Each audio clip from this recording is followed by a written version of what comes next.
நம் ஆண்டவர் இயேசு கிறிஸ்துவின் நாமத்தினால் மகிழ்ச்சியும் சமாதானமும் நம் அனைவரோடும் இருப்பதாக. எரேமியா 23:1-5 முடிய ஆண்டவர் கூறுவது: என் மேய்ச்சலுக்குட்பட்ட ஆடுகளை அழித்து சிதறடிக்கும் மேய்ப்பர்களுக்கு ஐயோ கேடு.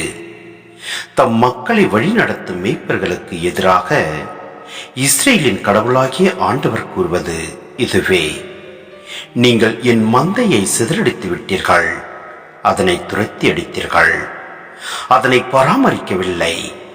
இதோ உங்கள் தீச்செயல்களின் காரணமாக உங்களை தண்டிக்கப் போகிறேன் என்கிறார் ஆண்டவர். என் மந்தையில் எஞ்சி இருக்கும் ஆடுகளை நான் துரத்தி அடித்த அனைத்து நாடுகளிலிருந்தும் கூட்டி சேர்த்து அவர்களுக்குரிய ஆட்டுப்பட்டிக்கு கொண்டு வருவேன். அவையும் பழுகி பெருகும். அவற்றை பேணி காக்க நான் மேய்ப்பர்களை நியமிப்பேன். இனி அவை அச்சமுறா, திகிலுறா, காணாமலும் போகா என்கிறார் ஆண்டவர். ஆண்டவர் கூறுவது இதுவே: இதோ நாட்கள் வருகின்றன, அப்போது நான் தாவீதுக்கு ஒரு நீதியுள்ள தளித்தொன்று செய்வேன். அவர் அரசராய் ஆட்சி செலுத்துவார்.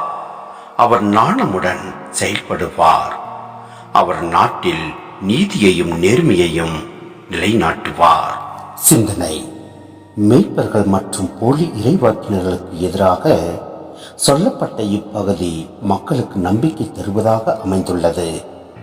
சிதறடிக்கும் மேய்ப்பர்களை அகற்றிவிட்டு பேணி காக்கும் மேய்ப்பர்களை ஆண்டவரே நியமிப்பார். சித்தேக்கியா என்றால் ஆண்டவரே எனக்கு நீதி என்பது பொருள். இது அரசனது தன்னலத்தை நியாயப்படுத்துவது போல் உள்ளது. எனது எனும் தன்னலம் மறைந்து நமது என்னும் பொது நலத்தை குறிக்கும் வகையில் இனிமேல் எருசலேம் ஆண்டவரே நமது நீதி என அழைக்கப்படும். வரவிருக்கும் மெசியாவை பற்றிய குறிப்பும் இப்பகுதியில் இடம்பெற்றுள்ளது. இயேசுவே அந்த நல்லாயன். இன்று ஒற்றுமை, அமைதி என சொல்லிக்கொண்டே வளரும் நாடுகளையும் மக்களையும் வளர்ந்த நாடுகள் ஒடுக்கும் நிலையில் உண்மையை, நீதியை, ஒற்றுமையை ஏற்படுத்தும் பொறுப்பு கிறிஸ்துவர்களுக்கு உண்டு. அவர் நம்பிக்கை உள்ள இடத்தில் நம்பிக்கை என்னும் ஒளியை ஏற்ற வேண்டும். ஒரே ஆயன், ஒரே மந்தை என்னும் ஒன்றிப்பு ஏற்பட வேண்டும். எனவே நம் ஆண்டவரில் நம்பிக்கை வைப்போம், அவர் வழியில் செயல்படுவோம். எல்லாம் வல்ல இறைவன் நம்மை நிறைவாய் ஆசீர்வதிப்பார். ஆமென்.